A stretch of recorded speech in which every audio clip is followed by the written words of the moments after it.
सुप्रभात। आज हम सर स्वीकारा कविता का जो अंतिम पैरा है उसका अध्ययन करते हैं।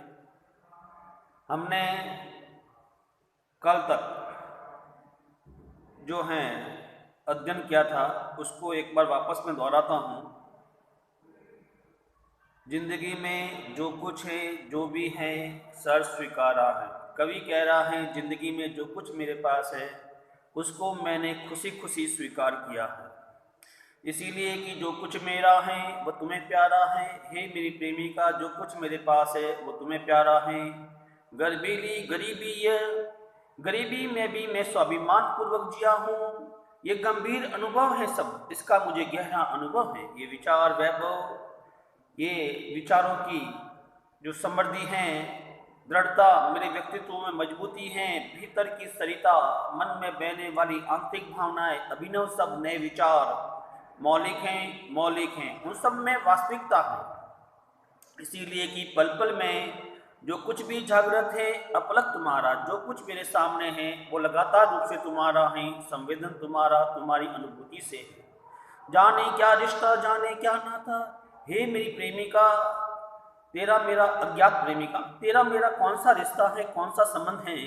जितना भी उड़ेलता हूँ भर भर फिर आता है, जितना भी प्यार करता हूँ उतना ही प्यार फिर दिल में उमड़ घुमड़ कर आ जाता है। दिल में क्या जड़ना है, क्या दिल में मीठे पानी का जड़ना है।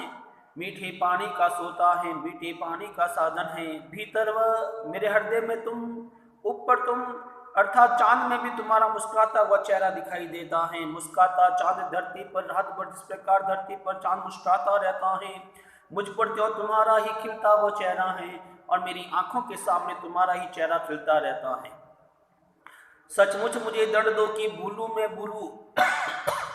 हे मेरी प्रेमिका, तुम मुझे दंड दो, मैं तुम्हें भूलना चाहता हूँ, क्योंकि मुझे मेरे भविष्य की चिंता है। तुम्हें भूल जाने की दक्षिण ध्रुवी अंधकार अमावस्या, तुम्हें भूल जाने के लिए मैं दक्षिण ध्रुवी अंधकार अमावस्या, जहाँ 6 महीने लंबी रात होती है, उसी प्रकार मैं तुम्हें भूलना चाहता हूँ। शरीर से, चेहरे से, हृदय से जेलूं, उसी में नालूं और मैं वहाँ डूबा रहूँ, वहाँ भी मुझे तेरी याद आएगी। इसीलिए कि तुमसे ही परिवेष्टित आच्छादित है, मैं तुमसे ही चारों तरफ से घिरा हुआ हूँ। रहने का रमणीय ये उजेला, रहने का सुंदर ये उजाला जो है अब सहा नहीं जाता है, नहीं सहा जाता है। ममता के बादल की मंडराती कोमलता, ये प्यार की जो ममता है वो मेरी आंखों के सामने, मेरे हृदय में मंडराती रहती है, भीतर पिराती है, हृदय से दर्द देती है, अंदर से दर्द होता है। कमजोर और अक्षम अब हो गई है आत्मा, मेरी आत्मा कमजोर हो गई है, अक्षम हो गई है। छटपटाती छाती को भव्यता डराती है, मेरा हृदय व्याकुल हो गया है और अब मुझे भविष्य की चिंता हो रही है। बहलाना, मन को प्रसन्न करना, सहलाना, दर्द को कम करना, आत्मीयता बर्दाश्त नहीं होती, अब मेरे से सहन नहीं होता है। अब मैं आत्मनिर्भर बनना चाहता हूँ, अब मैं अपना खुद का स्वतंत्र अस्तित्व चाहता हूँ। कवि जो है ये बता रहा है। कल तक हमने यहाँ तक अध्ययन कर लिया था, अब आज हम आगे देखते हैं।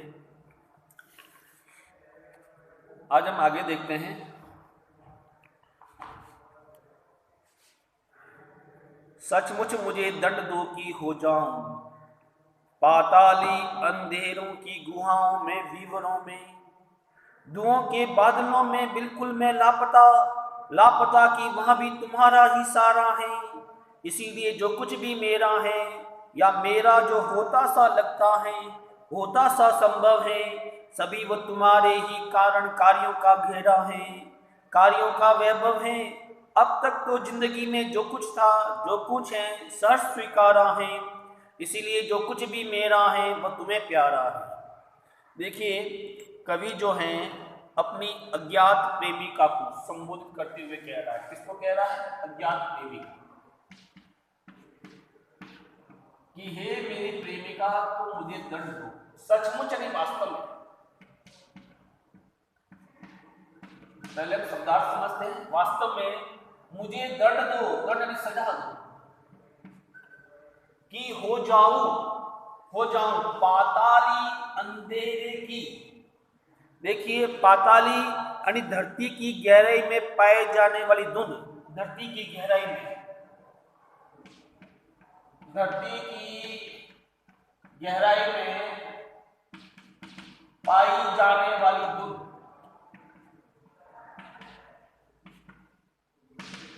उस गहराई में, गुहाओं में, गुफाओं में, व्यूरों में, बिलों में, यानी कि धरती की गहराई में पाई जाने वाली धुंध की गुफा में और सुने अंधेरों बिलों में मैं वहां जाना चाहता हूं, वहां रहना चाहता हूं, ताकि मुझे तेरी याद नहीं आए। अर्थात शांत व एकांत स्थान में रहना चाहता हूं, शांत व एकांत स्थान में रहना चाहता हूं। कौन कह रहा है? कवि कह रहा है। धुओं के बादलों में, धुएं के बादलों में ये गहरे अंधेरे का प्रतीक है। धुओं के बादलों में गहरे अंधेरे का प्रतीक है। कई बार आपने जो धुंध देखी होगी, जो धुएं रूपी जो बादले होते हैं, उसमें कुछ दृश्य दिखाई नहीं देते हैं।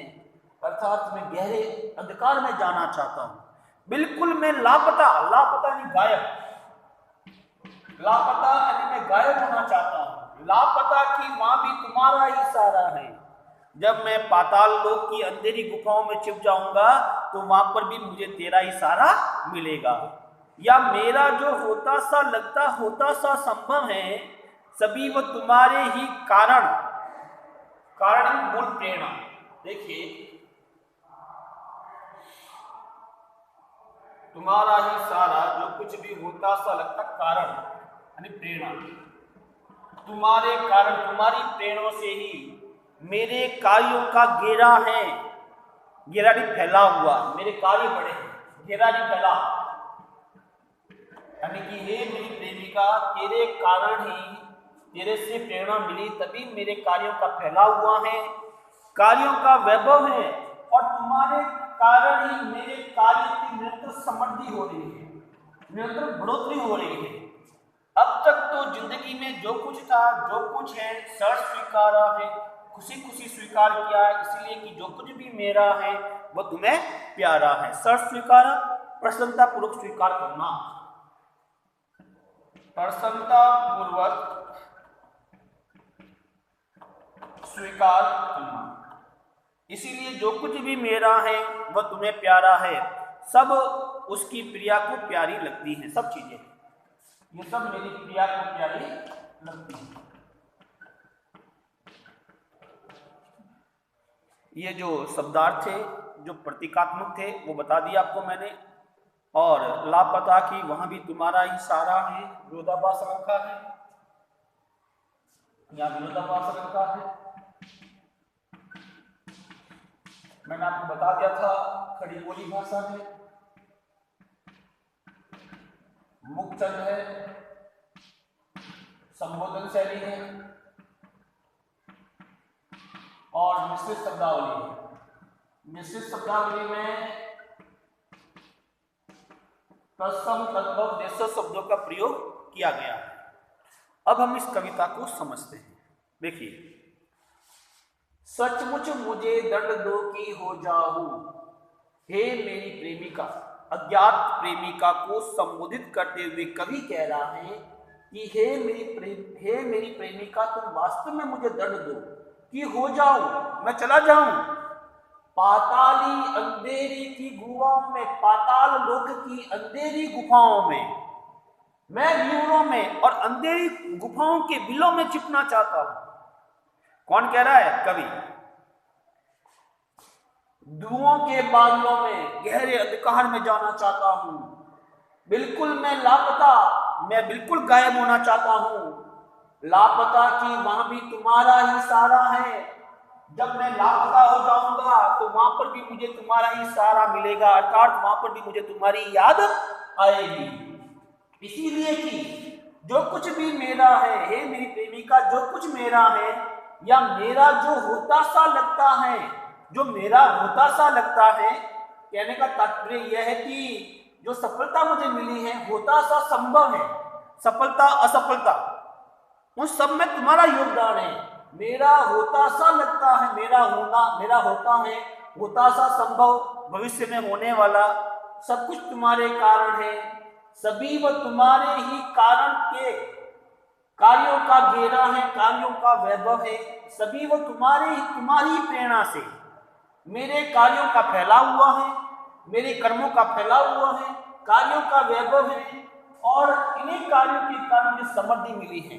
अर्थात धन दौलत जो कुछ मुझे मिला है, उन सबके पीछे तू ही सबसे बड़ा कारण है।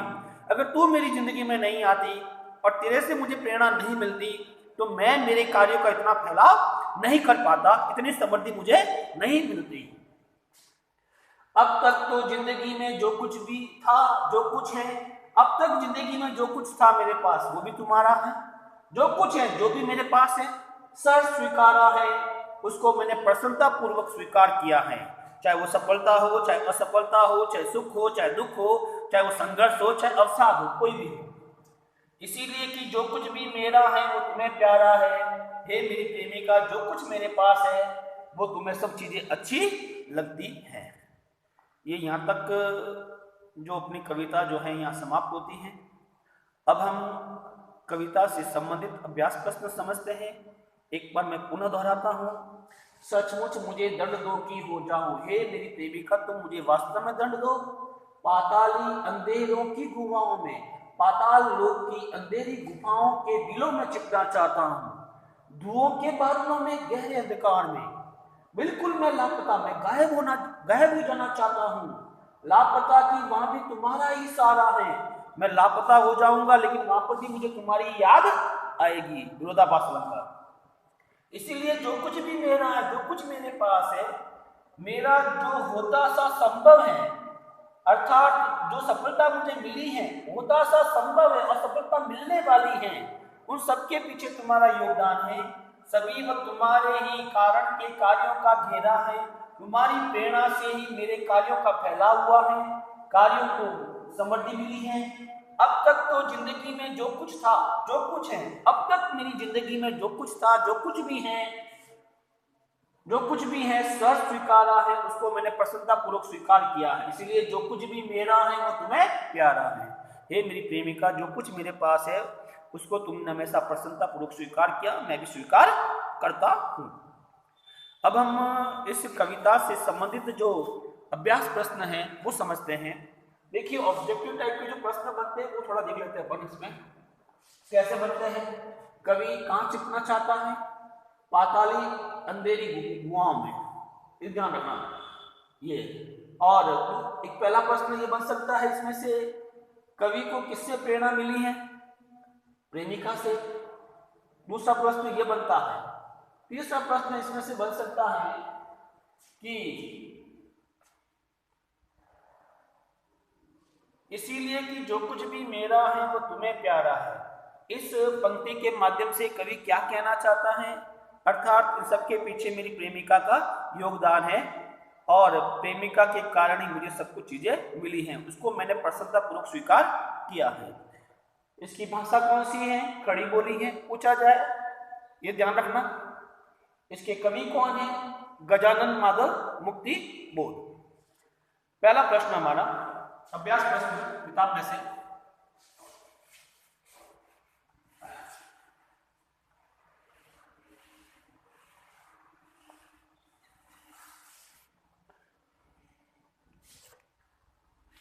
कविता के साथ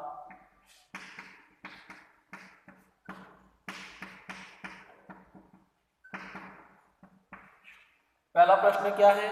टिप्पणी कीजिए। गर्वीली गरीबी, भीतर की सरिता, बहला की सैला की आत्मीयता, ममता के बादल। देखिए, पहली टिप्पणी है अपनी, गर्वीली गरीबी, अर्थात कवि जो है गरीबी में भी स्वाभिमान पूर्वक जिया है, स्वाभिमान पूर्वक जिया। किसी के सामने हाथ नहीं फैलाया है। किसने नहीं फैलाया है? कवि ने। स्वयं पर गर्व किया है। भीतर की सरिता, भीतर की सरिता, अंतःकरण में बहने वाली नदी, अंतःकरण में बहने वाली नदी अर्थात हृदय के विचार। मेरे हृदय के जो विचार हैं, मेरे हृदय की जो असंख्य कोमल भावनाएं हैं, उसको भीतर की सरिता कहा गया है। बहलाती सहलाती आत्मीयता, बहलाती सहलाती आत्मीयता। देखिए, बहलाती सहलाती आत्मीयता, बहलाती प्रसन्न करने वाली, सहलाती दर्द कम करने वाली, आत्मीयता अपनेपन की भावना, यानी कि मेरी प्रेमिका मुझे प्रसन्न करती है, मेरे दर्द को कम करती है, और अपनेपन की भावना यानी कि प्रेमिका के व्यवहार मन को प्रसन्न कर कष्टों को कम करता है, इससे अपनेपन की भावना आती है। फिर है ममता के बादल, यानी ममता के बादल अपनत्व दिखाना, यानी कवि जो है प्रेमिका के स्नेह से अंदर तक भीग गया है, अंदर तक भीग गया है। अर्थात ममता के बादल जो है कवि को, वो ममता के बादल कवि के हृदय में मंडराते रहते हैं, जिसके साथ अपनत्व हो जाता है, उसके लिए सब कुछ न्योछावर किया जा सकता है। ये पहला प्रश्न है हमारा। दूसरा प्रश्न,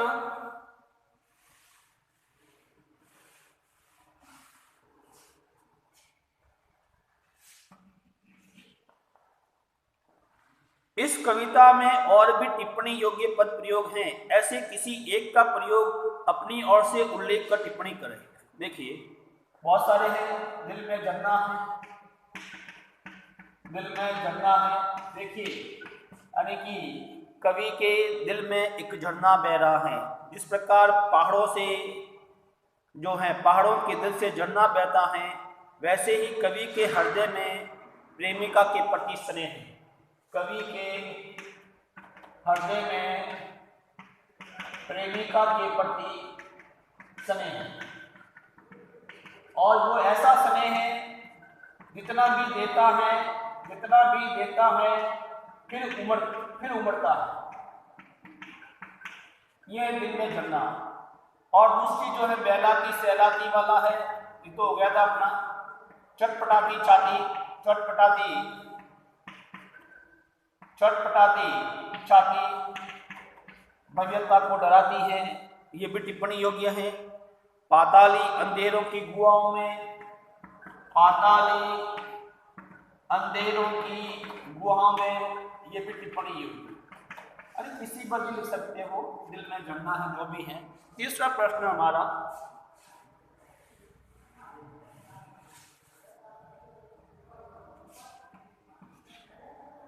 तीसरा प्रश्न है हमारा, व्याख्या कीजिए। जाने क्या रिश्ता है, जाने क्या नाता है, जितना भी उड़ेलता हूँ भर भर फिर आता है। दिल में क्या झरना है, मीठे पानी का सोता है। भीतर व ऊपर तुम मुस्काता चांद जो धरती पर रात भर, मुझ पर क्यों तुम्हारा ही खिलता चेहरा है। उपयुक्त पंक्तियों की व्याख्या करते हुए इसकी व्याख्या करनी है, मैंने आपको समझा दिया। यहाँ चांद की तरह आत्मा पर झुका चेहरा भूलकर अंधकार अमावस्या में नहाने की बात क्यों की गई है? क्यों की गई है? क्योंकि कवि वास्तविकता में जीना चाहता है। कवि वास्तविकता में जीना चाहता है, वह आत्मनिर्भर बनना चाहता है, आत्मनिर्भर बनना चाहता है, ताकि उसका स्वतंत्र अस्तित्व बने, उसका स्वतंत्र अस्तित्व बने। ये व्याख्या करने के बाद ये बताना है आपको। चौथा प्रश्न,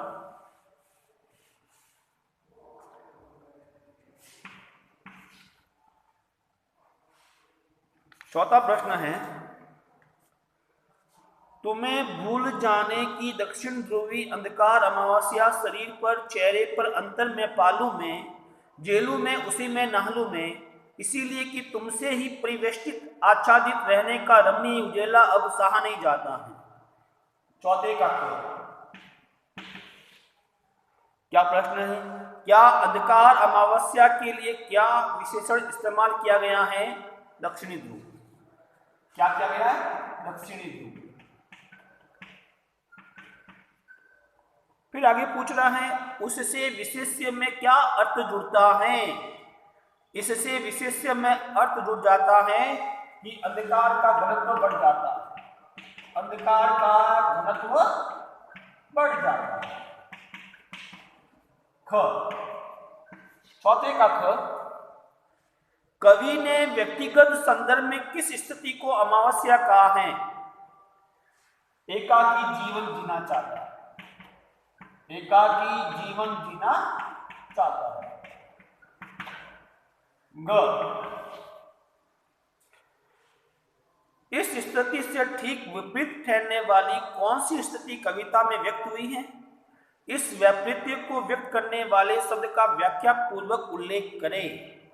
देखिए, इसके ठीक विपरीत जो लाइन आई है, तुमसे ही परिवेष्टित आच्छादित रहने का रमणीय उजाला, तुमसे ही परिवेष्टित आच्छादित रहने का रमणीय उजाला।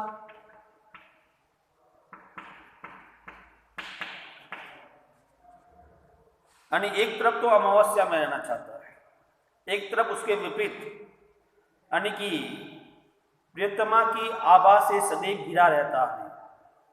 उसको जो उजाला का है, प्रियतमा से घिरा रहता है, उसको जो उसने उजाला कहा है, और उजाला जो होता है वो मार्ग दिखाता है, और मार्ग कौन दिखा रही है? उसकी प्रेमिका, उसकी प्रिया जो है उसको जीवन पथ पर चलने के लिए प्रोत्साहित कर रही है। चौथा प्रश्न, ग, कवि अपने संबोध्य, जिसको कविता संबोधित है, कविता का तुम को पूरी तरह भूलना चाहता है। इस बात को प्रभावी तरह से व्यक्त करने के लिए क्या युक्ति अपनाई गई है? रेखांकित अंशों के आधार पर बताइए। जिसको कविता संबोधित है, कविता का तुम, ये यानी कि प्रिया को भूलने के लिए उसके प्रभाव को देखिए। कवि जो है अपनी प्रेमिका को शरीर से, चेहरे से और हृदय से उसको भूलना चाहता है। कौन भूलना चाहता है? कवि। और अंधकार में लीन होना चाहता है, अंधकार में लीन होना चाहता है। क्यों? कोई भी किरण उसको छू नहीं सके, किरण छू न सके। इस कारण से जो है ये लाइन आई है, ठीक है, पूरी तरह भूलना चाहता है। तो ये चौथा प्रश्न था। पांचवा प्रश्न देखते हैं अपन।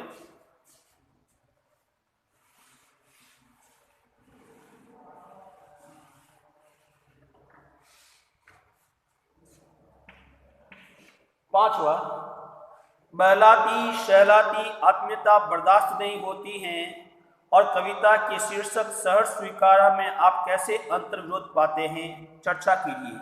दोनों में अंतर्विरोध है, दोनों में अंतर्विरोध है। क्यों? कि कविता के प्रारंभ में, कविता के प्रारंभ में कवि ये कहता है कि चाहे सुख हो, चाहे दुख हो, संघर्ष हो, अवसाद हो, उसमें सम्यक भाव से रहने की, सम्यक भाव से रहने की बात की गई है, रहने की बात की गई है। ये कविता के शुरुआत में आया है और इस चीज को कवि ने सहर्ष स्वीकारा है, खुशी खुशी स्वीकार किया, खुशी खुशी स्वीकार किया। अब इसमें बात आई है कि अब कह रहा है कि बहलाती सहलाती आत्मीयता बर्दाश्त नहीं होती है, अर्थात प्रिया की आत्मीयता उसे बर्दाश्त नहीं होती है।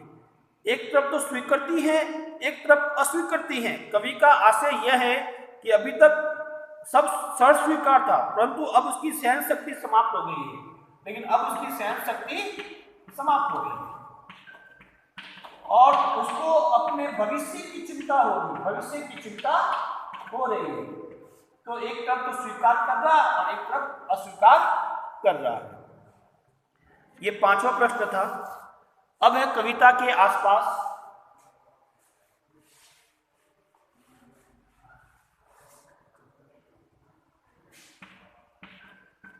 कविता के आसपास पहला प्रश्न, कविता के आसपास अतिशय मोह भी क्या त्रास का कारक है। माँ का दूध छूटने का कष्ट जैसे ही जरूरी है, वैसे भी कुछ और जरूरी कष्टों की सूची बनानी है। बेटी की विदाई होने पर कष्ट होता है, प्रिय व्यक्ति का साथ छूटकर कष्ट होता है, माँ बाप से बिछुड़ने का कष्ट होता है। ये आपको नहीं करना है पहला। दूसरा, भय शब्द पर सोचिए कि मन में किन किन चीजों से भय बैठा है, उससे निपटने के लिए आप क्या करेंगे। कवि की मनस्थिति से अपनी मनस्थिति की तुलना कीजिए। भय हर प्राणी में होता है, चाहे वो परीक्षा का डर हो, चाहे माता पिता के डांटने का डर हो, चाहे परीक्षा में पेपर छूटने का डर हो। और इसका एक ही इलाज होता है, परिणाम को पहले से ही सोचकर हमेशा निश्चित रहना चाहिए। ऐसा मनुष्य कभी निराशा में नहीं जी सकता है, ये नहीं करना है। अब ये एक प्रश्न परीक्षा की दृष्टि से इंपॉर्टेंट है। सर स्वीकारा है, कविता का प्रतिपाद्य बताइए। कविता का प्रतिपाद्य बताइए। ये इंपॉर्टेंट प्रश्न है। तो क्या प्रतिपाद्य है? सुख, दुख, संघर्ष, अवसाद, उठापटक में सम्यक भाव से रहने की प्रेरणा दी गई है। इस कविता में सम्यक भाव से, समान भाव से रहने की प्रेरणा दी गई है। उसको खुशी खुशी स्वीकार करना चाहिए, स्वाभिमान पूर्वक जीवन जीना चाहिए, स्वाभिमान पूर्वक जीवन जीना चाहिए। हमारे व्यक्तित्व में मजबूती होनी चाहिए, यानी कि हमारे व्यक्तित्व का कोई भी डिसीजन उसमें मजबूती होनी चाहिए। प्रत्येक उपलब्धि में किसी का योगदान होता है। देखिए, यानी कि हर उपलब्धि के पीछे एक अज्ञात सत्ता का योगदान होता है। जिस प्रकार कवि के जीवन में उसकी प्रेमिका का योगदान होता है, ठीक उसी प्रकार मनुष्य की सफलता के पीछे एक अज्ञात सत्ता का योगदान होता है। शांत व एकाकी जीवन में नहीं घबराना चाहिए। शांत व एकाकी जीवन में नहीं घबराना चाहिए और अपने भविष्य की ओर ध्यान देना चाहिए। भविष्य की ओर ध्यान देना चाहिए। अगर हम भविष्य की ओर ध्यान नहीं देंगे तो हमारा जीवन जो है अंधकार में हो जाएगा और सर्वव्यापक के प्रभाव से बाहर होने की चेष्टा केवल मन को धोखा देना है। यानी कि सर्वव्यापक के प्रभाव से, सर्वव्यापक के प्रभाव से दूर होना मन को धोखा देना है। और संघर्षी जीवन है, संघर्षी जीवन है। भविष्य पर ध्यान देना चाहिए, भविष्य पर ध्यान देना चाहिए। इस बहुत सारी बातें जो हैं इस कविता में आई हैं। सुख, दुख, संघर्ष, अवसाद को समान भाव से स्वीकार करना चाहिए, स्वाभिमान पूर्वक जीवन जीना चाहिए, आपके व्यक्तित्व में दृढ़ता होनी चाहिए, प्रत्येक उपलब्धि में किसी का योगदान होता है उसको मानना चाहिए, भविष्य की ओर ध्यान देना चाहिए, शांत व एकाकी जीवन में नहीं घबराना चाहिए, सर्वव्यापक के प्रभाव से बाहर होने की चेष्टा केवल मन को धोखा देना है, अज्ञात सत्ता से जीवन में सफलता मिलती है। यानी कि अज्ञात सत्ता से जीवन में सफलता मिलती है। जीवन की सफलता कर्मों पर आधारित है। ये सारी प्रेरणा जो है इस कविता के माध्यम से दी गई है। इस तरह से ये कविता यही समाप्त होती है। हम अगले वीडियो में आरोप पुस्तक से संबंधित अगली कविता समझेंगे। धन्यवाद।